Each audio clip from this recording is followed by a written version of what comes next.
კეთილი იყოს თქვენი მობრძანება. ეს არის იმიტომ გვაქვს, რომ მივიღოთ და გავაცილოთ კარგი სტუმრები. სტუმარი კი სულ კარგია. მარანი არის მე-16 საუკუნე გვიან ფეოდალური ხანა და ძალიან დიდი ხანი რესტავრაციას ვაკეთებდით დღემდე. საერთოდ ჩვენი სოფელი ცნობილი იყო ღვინის წარმოებით წარსულიდან დღემდე ისტორიული სოფელია. მე-5 საუკუნიდან მოხსენიებულია უკვე დასახლებულ პუნქტად, ჭერემ ქალაქის ფორპოსტად და ყველა დროიდან წარსულიდან დღემდე აქ მთავარი საქმიანობა იყო მევენახეობა, მეღვინეობა. ნუნუ კარდენახლიშვილი ველისციხის მარანი მუზეუმის დამფუძნებელია. მარანი საქართველოს გასაბჭოების პერიოდში დაანგრიეს და საცხოვრებლად მაშინდელ კოლმეურნეობის თანამშრომლებს გადასცეს. ქალბატონმა ნუნუმ და მისმა ოჯახმა მარნის დარჩენილი ნანგრევებიდან პირვანდელი სახე აღადგინეს. აღსანიშნავია, რომ აქ წარსულში მოგზაურობა ეზოდანვე იწყება. ეს არის ისტორიული ქვა. პრიმიტიული ყურძნის სანაყი ქრისტეფშობამდელი შუაში ქვით ირაყებოდა ყურძენი და ასე ჩამოდიოდა წვენი. ეს არის ბეღელი, ისტორიული სოფელი ჭერემია, აქედან 18 კილომეტრში თაში, სადაც შევიძინეს ვახტანგ გორგასალის ვაჟის დაჩის საზაფხულო სამეფოს რეზიდენცია. რა თქმა უნდა, ეს გორგასალის დროინდელი არ არის, მაგრამ დაახლოებით მეტი ნაკლები 150-დან 200 წლამდეა. ამაში ინახავდნენ მარცვლეულს და თაგვი რომ არ შესულიყო ლურსმის გარეშე ფიცრები ერთმანეთშია ჩაცმული. სანამ მე-16 საუკუნის ქვევრებამდე მივალთ, მარანში შესვლიდანვე თვალში ხვდება ისტორიული ნივთები. აქ არის ხეზეთლის ნიმუში, რომელზეც გამოსახულია ბერიკაობა, უძველესი ქართული ქუჩის თეატრი, ერთ-ერთი პირველი თაობის ზინგერის საკერავი მანქანა, მდიდარი ველისციხელი მევენახეების ფრანგული საათები, საოჯახო თუ პირადი ნივთები, თუშური და ევროპული ჯარა, ხურჯინები, ფოტოკამერები, სხვადასხვა იარაღები. აქ ქრისტეშობამდელი პერიოდის ნივთებსაც შეხვდებით. ბავშვობიდან მიყვარდა ძველი ნივთები.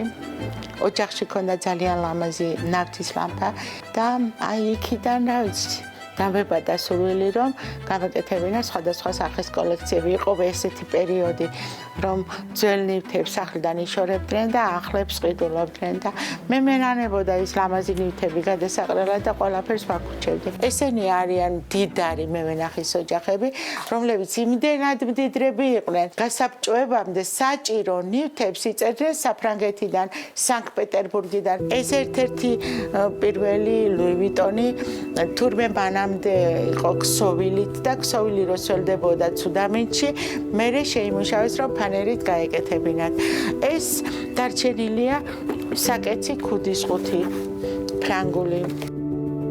რაც უფრო სიღრმეში შევდივართ, მარნისთვის დამახასიათებელი ატრიბუტებიც თვალშისაც ემიხდება. საწნახელი, ღვინის სასმისები, სხვადასხვა ზომის ხელადები.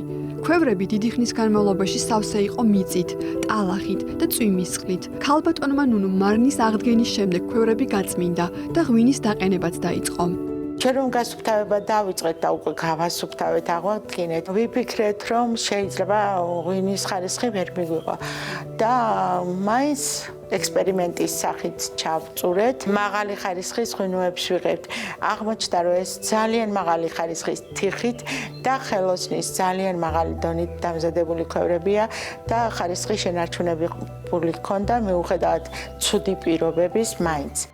წარსულში მოგზაურობა აქ არ მთავრდება. სხვენში ინახება ისეთი ძველი და უკვე ისტორიული ნივთები, რომლებიც ბევრ ადამიანს ბებია-ბაბუებს, ძველ სახლებსა თუ აგარაკებს გაახსენებს. აქ არის ძველი საბეჭდი მანქანები, ტელევიზორები, რადიოები, პირველი მაგნიტოფონი, პატეფონები, ხელსაბანები, შირმები. ამ ყველაფერს აქაც იძენით და საზღვარგარეთაც, ხო, ალბათ. საზღვარგარეთ უფრო მცირე რაოდენობით ძალიან მომეწონა და ნივთიც პატარა, იმიტომ რომ თვითმფრინავში ტრანსპორტირება ძალიან რთულია, მტროვასთან არის დაკავშირებული. ვფიქრობ, რომ აი მანანას რადიოლა ასეთი უნდა ყოფილიყო ფილმიდან. ესეც ძალიან მიყვარს. მე როცა ოჯახში მივედი და ნახე, მეგონა იყო რადიო. მაგრამ რომ ავხადე, რადიოსი არაფერი არ აქვს, მხოლოდ მაგნიტოფონია. ველისციხის მარანი მუზეუმი ეს არის ადგილი, სადაც საუკუნეების ისტორია, ღვინის ტრადიციები და ძველი ნივთები ერთ სივრცეში იყრის თავს. ჩემო ძვირფასო სტუმრებო, როგორც მიგიღეთ ზარით, ასევე დაგემშვიდობებით, წარმატებებს გისურვებთ.